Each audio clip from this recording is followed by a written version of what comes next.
৪৯তম আন্তর্জাতিক কলকাতা বইমেলায় কিন্তু বিগত ৪ দিন ধরে ভিড় চোখে পড়ছে।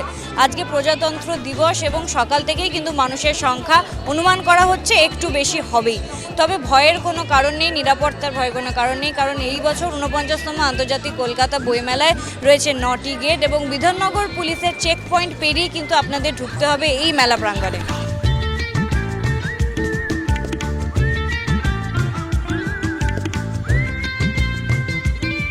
এই ওয়াচ টাওয়ার থেকে আপনারা ক্রাউডটা কিভাবে কন্ট্রোল করছেন?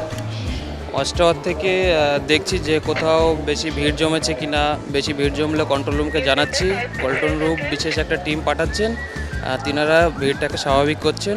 ভিড়ের মাঝে নিরাপত্তা নিয়ে কিন্তু মনে একটা প্রশ্ন, একটা দ্বন্দ্ব রয়ে যায়, কিন্তু তবে এই বছর ৪৯তম আন্তর্জাতিক কলকাতা বইমেলায় কোনো ভয় নেই, কোনো দ্বন্দ্ব নেই, কারণ এই বছর রয়েছে 4টি ওয়াচ টাওয়ার মেলা প্রাঙ্গণের ভেতরে এবং বিধাননগর পুলিশ কিন্তু সর্বক্ষণ নজরদারি করছে। ফার্স্ট ডে থেকে আমরা যথেষ্ট অ্যারেঞ্জমেন্ট করেছি। আমাদের মোটামুটি 1000-এর কাছাকাছি ডিপ্লয়মেন্ট আছে, আর তার মধ্যে প্লেন ক্লোথ ডিপ্লয়মেন্ট আছে, লেডিস পুলিশের ডিপ্লয়মেন্ট আছে, আমাদের অ্যান্টি ক্রাইম টিম আছে, আর এছাড়া গেটে আমরা প্রত্যেক গেটে 9টা গেট আছে, 9টা গেটে আমরা ডিএফএমডি লাগিয়েছি। আর আমাদের যারা পুলিশ পার্সোনাল যারা ফ্রিস্কিং করছে, তো সব ধরনের ব্যবস্থা করা হয়েছে। ওয়াচ টাওয়ারে আমাদের লোক আছে, ওরা নজরদারি রাখছে, আর कंट्रोल रूम যেখানে আছে ওখানে सीसीटीवी ক্যামেরা আছে পর্যাপ্ত প্রত্যেক গেট।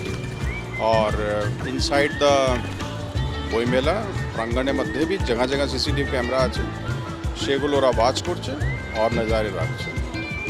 আমাদের বিধাননগর পুলিশ কমিশনারেটের যে নতুন টিম আমাদের মেয়েদের বানানো হয়েছে, স্পেশাল টিম পিঙ্ক মোবাইল, আমরা যে ডিউটিটা করে থাকি এখানে আমরা মেয়েদেরকে নিয়মিত যাত্রাতে তাদের কোনো সমস্যা হচ্ছে কিনা সেটা নিয়ে আমরা তাদেরকে কোয়েশ্চেন করি, এবং যদি কোনো রকম কোনো সমস্যার সম্মুখীন তারা হয় তাহলে সেটা কী স্টেপ নেবে, কিভাবে আমাদের সাথে কন্ট্যাক্ট করবে, সেই বার্তাটা আমরা দিয়ে থাকি।